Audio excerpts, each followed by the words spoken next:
ஹாய்ங்க. எல்லாரும் எப்படி இருக்கீங்க? ரொம்ப நாள் கழிச்சு வீடியோவும் அப்லோட் பண்றேன். ரொம்ப நாள் கழிச்சு நாங்க வெளியவும் வந்திருக்கோம். எங்க போயிருக்கோம்னு பார்த்தீங்கன்னா, மேட்டுப்பாளையத்தில ஸ்னோ வேர்ல்ட் எக்ஸிபிஷன் நடக்குதுன்னு சொன்னாங்க. அது பார்க்கறக்கு தான் போயிருந்தோம்.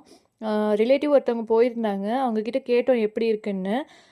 ஓகேவா தான் இருக்கு. பாப்பாவ கூட்டிட்டு போங்க. கொஞ்சம் என்ஜாய் பண்ணுவாங்க அப்டின்னாங்க. சரி ஓகேன்னு நாங்களும் அடுத்த நாளே பாப்பாவ கூட்டிட்டு போயிட்டோம். 10 மினிட்ஸ்க்கு ஒருக்கா மேலேருந்து ஸ்னோ விழுகிற மாரிலாம் செட் பண்ணியிருந்தாங்க. ரொம்ப சூப்பரா இருந்துச்சு. அப்புறம் அவங்க சாங் ப்ளே இருக்கனால அப்பாவும் பொண்ணும் ஒரே டான்ஸ் வைப் தான் இருந்துச்சு. ரொம்பவுமே எனக்கு நல்லா இருந்துச்சு. அப்பாவும் பொண்ணும் ரொம்ப அட்டாச்டா அவ்ளோ ஜாலியா என்ஜாய் பண்ணிட்டு இருந்தாங்க. எனக்கு பார்க்கறக்கே ஆனந்தமா இருந்துச்சுன்னு வச்சுக்கோங்களேன். அப்புறம் அங்க போயிட்டு பெரிய பஞ்சு மிட்டாய் வாங்கி சாப்பிட்டு, அப்புறம் டெல்லி அப்பளம் வாங்கி சாப்பிட்டு, அங்க இருக்கிறது எல்லாத்தையும் எக்ஸ்ப்ளோர் பண்ணிட்டு, அவரும் கன் ஷூட் பண்ணிட்டு இருந்தாரு. எதுக்காக போனேன்னு சொல்ல மறந்துட்டேனே! பழைய அடுப்பு 10 வருஷம் ஆச்சுங்க. அத மாத்துறதுக்கு அவசரம் தான் போயிருந்தோம். எது எடுத்திருந்தேன்னு பார்த்தீங்கன்னா, பிரஸ்டீஜ்ல 3 பர்னர் தான் எடுத்திருந்தேன். ரொம்ப சூப்பரா இருந்துச்சு.